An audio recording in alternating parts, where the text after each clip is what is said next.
Hello students, welcome to Mehta online digital classes. देखो, genetics वाला chapter मैं स्टार्ट कर रखा था और जो लास्ट वीडियो एंड किया था वो हमने मेंडल की वंशागति का तीसरा नियम। अब ये सिर्फ आज का लेक्चर है, लास्ट का टॉपिक है। इस वीडियो में हम पूरा जेनेटिक्स एंड करेंगे। एक छोटा सा टॉपिक बच रहा है। तुम्हारा आज का टॉपिक है संकर पूर्वज संकरण। संकर पूर्वज संकरण।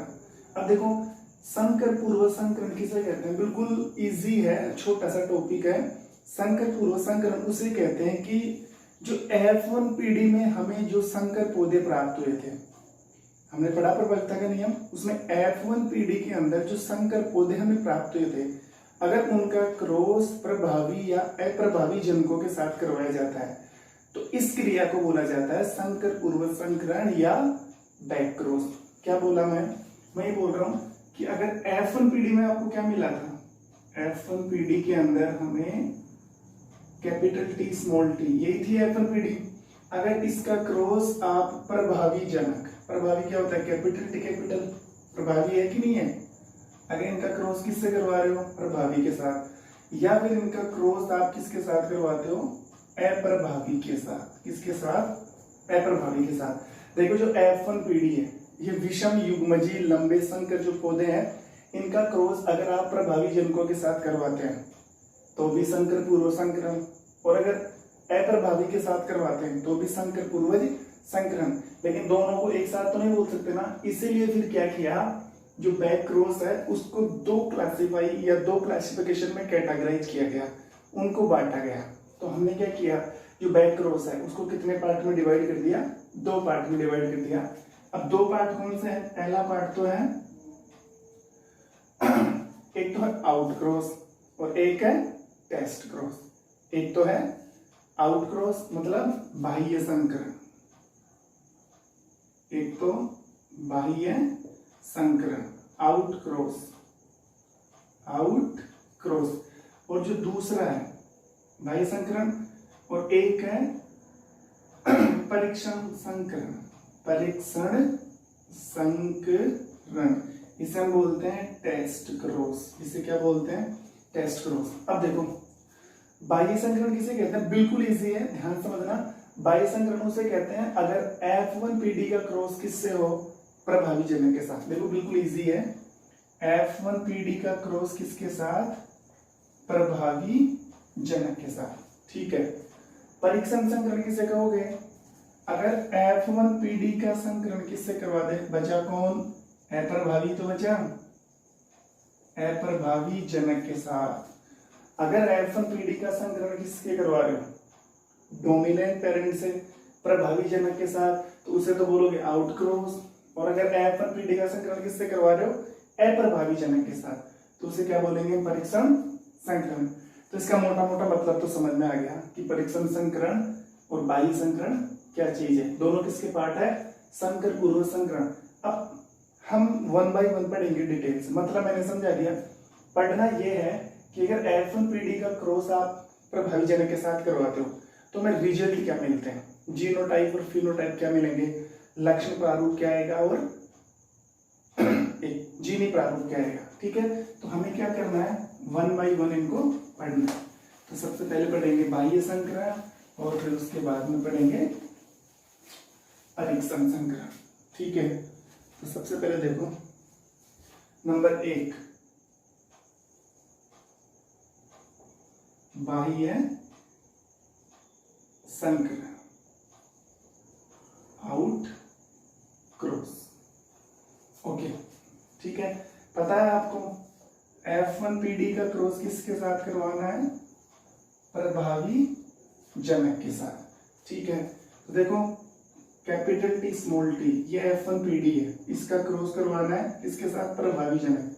प्रभावी मतलब दोनों कैसे आने चाहिए? Capital T capital T. ठीक है। अगर आप इसको खोलोगे कैपिटल टी स्मॉल टी, इधर से मिलेगा कैपिटल टी और कैपिटल टी, तो ये आपको गैमेट्स मिल गए, ये युग्मक मिल गए आपको। अब इनमें क्या करवाना है? संकरण करवाना है, क्रॉस करवाना है आपको। ठीक है। क्रॉस करवाने के लिए मैंने आपको तरीका बता रहा था, चेकर बोर्ड बता रखा है, बाई चेकर बोर्ड के माध्यम से आप रिजल्ट तैयार कर सकते हो। तो ठीक है, इधर हम लिख लें F1PD, और इधर हम लिख लें प्रभावी जनक। ठीक है, ओके। एक मेल मान लो, एक फीमेल मान लो। चेकर बोर्ड से करवा रहे हैं, पढ़ रखा आपने, सीख रखा है, capital T capital T, capital T और small T, capital T capital T, capital T और स्मॉल टी। ये लो F1PD का क्रॉस करवा दिया आपने किसके साथ, प्रभावी जनक के साथ, और आपको 4 टाइप के पौधे मिल गए, 1 2 3 4। अब आपको क्या करना है, पहले लक्षण प्रारूप निकालना है, उसके बाद क्या निकालना है, जीनी प्रारूप। लक्षण प्रारूप वह लक्षण जो F1PD में जिसकी बाह्य प्रतीति, जिसको आप बाहर से देखकर बता सकते हो, वो क्या होता है, लक्षण प्रारूप। और जो जीनी संगठन होता है उसे हम क्या बोलते हैं, जीनी प्रारूप। तो पहले निकालो लक्षण प्रारूप, लक्षण प्रारूप, फिनोटाइप, फिनोटाइप। लक्षण प्रारूप वह लक्षण जो बाह्य प्रतीति प्रकट करता है, जिसको बाहर से देख के बताए। अब आप इनको देख के बताओ कि किस टाइप के पौधे हैं। मैंने बताया था कैपिटल टी अगर मिलता है, कैपिटल टी प्रभावी है तो अपना लक्षण देके आएगा, इसमें भी कैपिटल टी आ रहा है, इसमें भी आ रहा है, इसमें भी आ रहा है, इसमें, मतलब चारों के चारों पौधे कैसे हैं, लंबे हैं। इसका मतलब लक्षण प्रारूप मिल गया आपको कि 100% पादप कैसे हैं, लॉन्ग है, लंबे हैं। समझ गए, क्योंकि ये भी लंबा, ये भी लंबा, ये भी लंबा, ये भी, हालांकि ये दोनों प्योर लंबे हैं, ये संकर लंबे है तो लंबे ना। तो 100% आया क्या, लक्षण प्रारूप। जैसे क्वेश्चन आ जाए एग्जाम के अंदर कि बाह्य संकरण का लक्षण प्रारूप, फिर आप 100% लंबे। डायरेक्टली नहीं बताना, इसे निकाल के बताना। ठीक है, अब इसका निकालना आपको जीनोटाइप, जीनी प्रारूप, जीनोटाइप। अब हमें इसका जीनी प्रारूप निकालना है। ठीक है, अब जीनी प्रारूप के लिए तो क्या करना पड़ेगा, जीनी प्रारूप के लिए हमें इनके जीन उठाने पड़ेंगे। तो देखोगे किस किस टाइप के जीन आपको मिलते हैं। ये दोनों अपने आप में एक जैसे हैं, ये एक जैसे है, ये दोनों एक जैसे हैं, मतलब जीन प्रारूप है 50% पौधे तो कैसे हैं, समयुग्मजी है ना, 50% तो समयुग्मजी। ओके, और 50% कैसे हैं, विषम युग्मजी। समझते हो ना, सग्म युग्मजी, एक जीन के 2 स्वरूप और दोनों एक जैसे, एक जीन के 2 स्वरूप, एक प्रभावी और एक अप्रभावी। तो लक्षण प्रारूप तो आया 100% और जीनोटाइप आया 50% समयुग्मजी और 50% विषम युग्मजी। तो एक छोटा सा टॉपिक था बाह्य संकरण, F1PD का क्रॉस प्रभावी जनकों के साथ, और लक्षण प्रारूप भी देख लिया और जीनी प्रारूप भी देख लिया। अब जो टॉपिक है वो इसी का ही दूसरा पार्ट, कौन सा, परीक्षण संकरण, टेस्ट क्रॉस। तो जो सेकंड टॉपिक है वो है परीक्षण संकरण।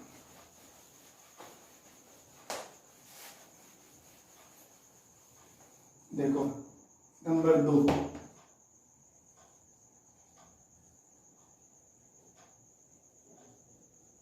परीक्षण संकरण, टेस्ट क्रॉस। ओके, करना क्या है, F1PD का क्रॉस करवाना है किसके साथ, अप्रभावी जनकों के साथ। तो F1PD का क्रॉस अप्रभावी जनक के साथ। तो F1PD क्या प्राप्त हुई थी, कैपिटल टी स्मॉल टी, इसका क्रॉस अप्रभावी small T small T. Gamete बनाने के लिए अलग करोगे, ये मिल गए युग्मक। अब इनको क्या करना है, मिलाना। क्या करना है, इनको स्वपरागण कराना है। ये तो परपरागण करवाया था, अब क्या करवाना है, स्वपरागण करवाना है, इनको मिलाना है। ठीक है, तो मिलाओगे कैसे, चेकर बोर्ड के माध्यम से। कैसे, सॉरी स्वपरागण नहीं कराना, परपरागण करवाना, सॉरी। इनको कैसे मिलाओगे, चेकर बोर्ड के माध्यम से। देखो वो बता रखा है आपको। तो इस तरफ तो आगे F1PD और इस तरफ आप लिख लोगे अप्रभावी जनक। ये लो, ये बन गया चेकर बोर्ड, ये मेल गैमेट और ये फीमेल गैमेट। इसका क्रॉस इससे कैपिटल टी स्मॉल टी, इसका इससे स्मॉल टी, इसका इसके साथ कैपिटल टी स्मॉल टी, इसका इसके साथ स्मॉल टी और स्मॉल टी। ठीक है, वही जीन प्रारूप निकालना है और वही लक्षण प्रारूप निकालना है। तो सबसे पहले निकालेंगे लक्षण प्रारूप, फिनोटाइप, वही है, देख के बताना है। तो देखो आप, कैपिटल टी आ रहा है, इसमें भी कैपिटल टी मतलब प्रभावी लंबे हैं, स्मॉल टी ये बोने हैं। तो 50% पौधे तो कैसे हैं, लंबे, और 50% पौधे कैसे हैं, बोने। ये तो पता लग गया लक्षण प्रारूप, 50% लंबे 50% बोने। ओके, अब क्या निकालना है, जीनी प्रारूप। अब क्या निकालना है, जीनी प्रारूप। तो जीनी प्रारूप के लिए जेनेटिकल कॉम्बिनेशन या जेनेटिकल फिनोमिना आपको चेक करना पड़ेगा, देखना पड़ेगा कि किस टाइप के जीन है। तो देखो, एक प्रभावी, एक अप्रभावी, एक प्रभावी, एक अप्रभावी, मतलब ये दोनों एक जैसे हैं। इस पर दोनों अप्रभावी अप्रभावी, मतलब ये दोनों एक जैसे हैं। तो 50% पौधे तो कैसे हैं, विषम युग्मजी, ये वाले, ये भी सम युग्मजी है। और 50% पौधे कैसे हैं, सम युग्मजी, स्मॉल टी, ये लो। अब आप देखो, इससे पहले आपने क्या पढ़ा, बाह्य संकरण। बाह्य संकरण में लक्षण प्रारूप था 100% पौधे लंबे, और जीनी प्रारूप क्या आया था, 50-50। अब आप यहाँ पे देखो, यहाँ पे लक्षण प्रारूप भी 50-50 और यहाँ पर जीनी प्रारूप भी 50-50। तो आई होप आराम से याद हो गया होगा, बिल्कुल इजी टॉपिक है। संकर पुरुष संकरण बिल्कुल इजी है। F1PD का क्रॉस या तो प्रभावी के साथ या अप्रभावी के साथ, दो टाइप के होते हैं, बाह्य और परीक्षण। बाह्य प्रभावी जनकों के साथ, दूसरा ऑटोमेटिक याद हो गया, कौन सा परीक्षण, कौन से जनकों के साथ, अप्रभावी के साथ। तो दोनों में से एक याद रखो, एक याद कर लो कि मेरे को इतना पता है कि बाह्य जो संकरण है ना, बाह्य संकरण वो प्रभावी जनकों के साथ होते हैं। तो दूसरा तो आपको याद नहीं करना, दूसरा तो ऑटोमेटिक याद हो गया ना। एक प्रभावी आ रहा तो दूसरा क्या हो गया, अप्रभावी। दोनों याद करोगे तो कंफ्यूज हो जाओगे, इसीलिए दोनों में से एक माइंड में बिठा लो। या तो आप टेस्ट क्रॉस याद कर लो, परीक्षण कि F1PD तो कॉमन आ रही है दोनों में, प्रभावी अप्रभावी की बात है। तो आप याद कर लो, टेस्ट क्रॉस अप्रभावी, टेस्ट क्रॉस अप्रभावी, बाह्य संकरण प्रभावी, आउट क्रॉस प्रभावी, ऐसे। तो ये टॉपिक हो गया। और ज्यादातर जो फोकस होता है वो किसके ऊपर होता है, फिनोटाइप और जीनोटाइप पर। तो ये एक छोटा सा टॉपिक है। बस फाइनली एक लास्ट टॉपिक है चैप्टर का, और वो है मेंडल के आनुवंशिक नियमों का महत्व है, importance of Mendel laws of inheritance.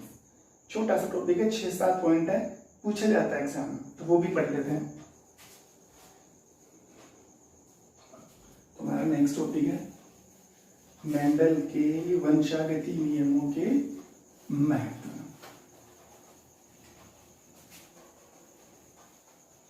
Okay, देखो, मेंडल के वंशागति के नियमों का महत्व है। मेंडल के वंशागति के नियमों का महत्व है, importance of Mendel laws of inheritance. ठीक है, 7 या 8 पॉइंट है, देख लेते हैं बैक टू बैक। पहला पॉइंट देखो, पहला पॉइंट ये है, प्रभाविता के नियम से हमने पढ़ा था।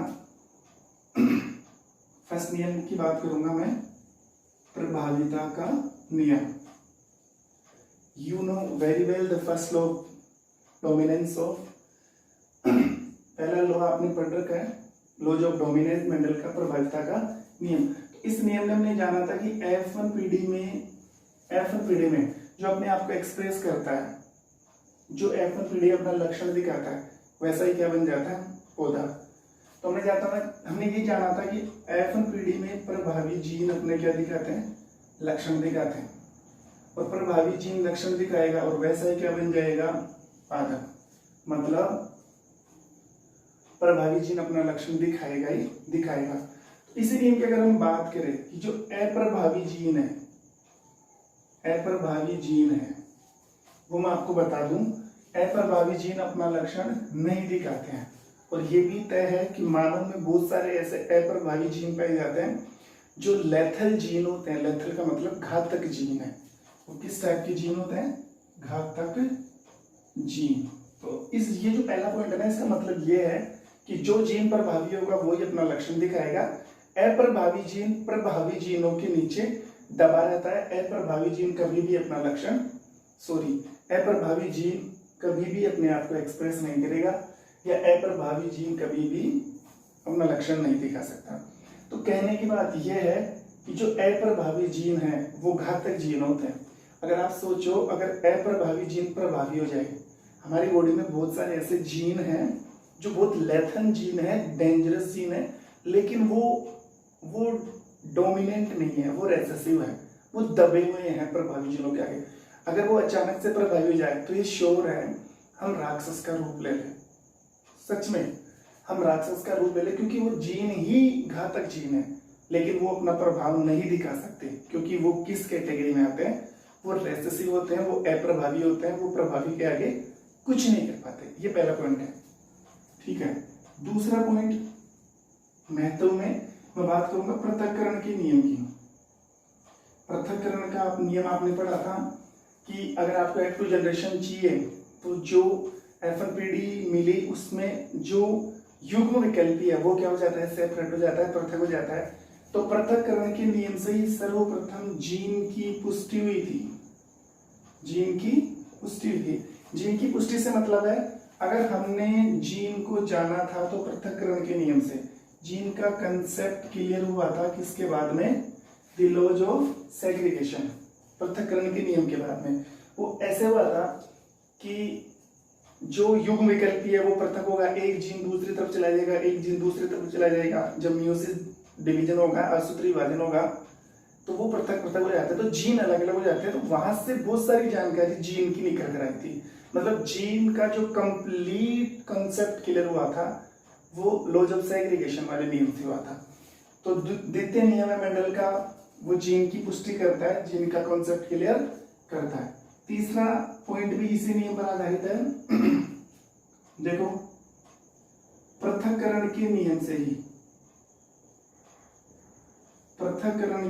से ही पता चला था कि जीन हमेशा किस में रहते हैं? जोड़ों के अंदर रहते हैं, और उस जोड़े को हम बोलते हैं युग्म विकल्पी। ये आप जानते हैं, ये बातें पहले हो चुकी है टर्मिनोलॉजी ऑफ मेंडल, जब हमने मेंडल की शब्दावली पढ़ी थी कि जीन जोड़ों में रहते हैं। एक युग्म विकल्पी होता है जिसमें एक जीन प्रभावी होता है, एक जीन अप्रभावी होता है। तो युग्म विकल्पी में एक जीन तो प्रभावी और एक जीन अप्रभावी। ये जानकारी हमें कौन से नियम से मिलती है? सेकंड नियम से, लॉज ऑफ सेग्रीगेशन के नियम से, ठीक है।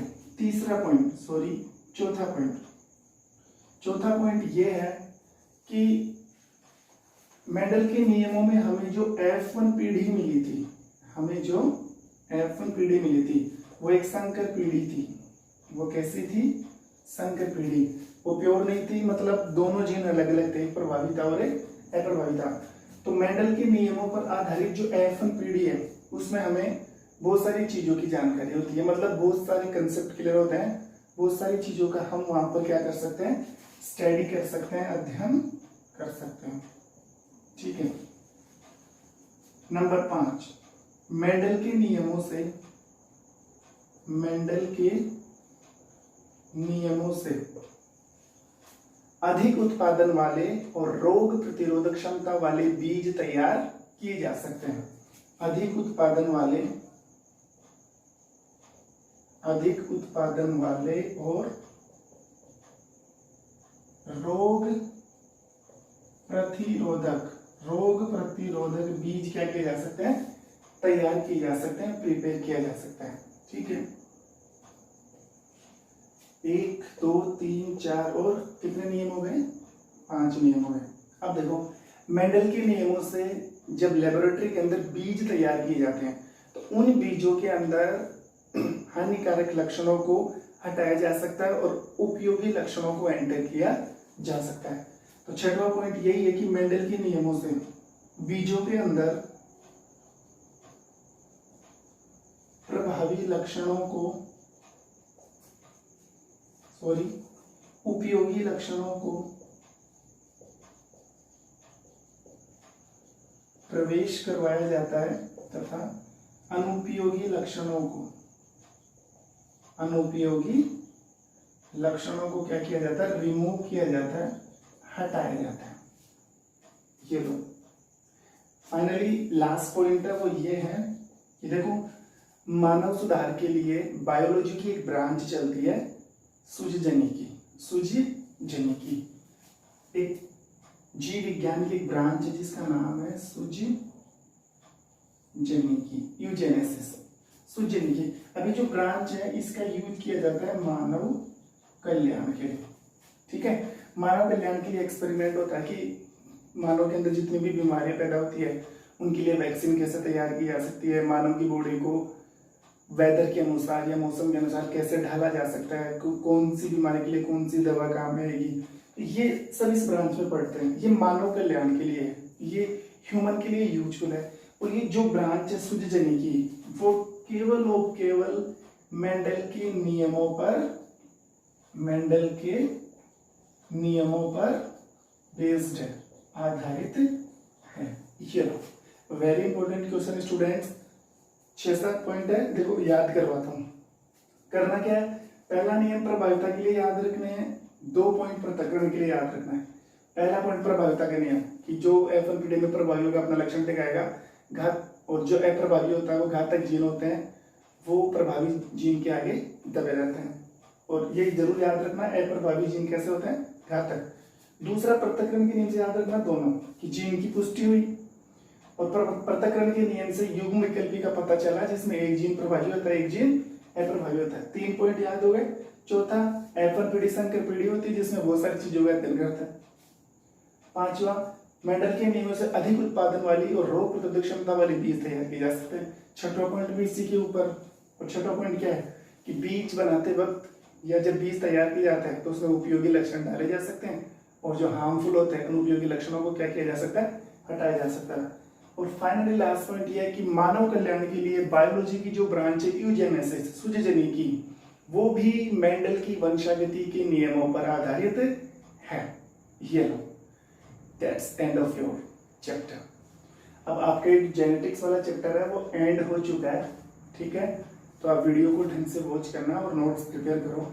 अब जो हम नेक्स्ट चैप्टर चालू करेंगे वो चैप्टर हम केमिस्ट्री चालू करने वाले हैं। वो हमारा 5वां चैप्टर है अम्ल, क्षार और लवण। तो आप रेगुलरली इन वीडियो को वॉच करते रहो। स्टार्टिंग में तो आपने फिर भी इंटरेस्ट लिया, लेकिन अब तो आपने बिल्कुल भी इंटरेस्ट क्या कर दिया, कम कर दिया। इसलिए ध्यान रखना 10th क्लास के स्टूडेंट स्पेशली, अब जो आपके साइंस की जो वीडियो आएंगे वो केमिस्ट्री के आएंगे। केमिस्ट्री चालू कर रहा हूँ। तब तक के लिए thank you, have a nice day.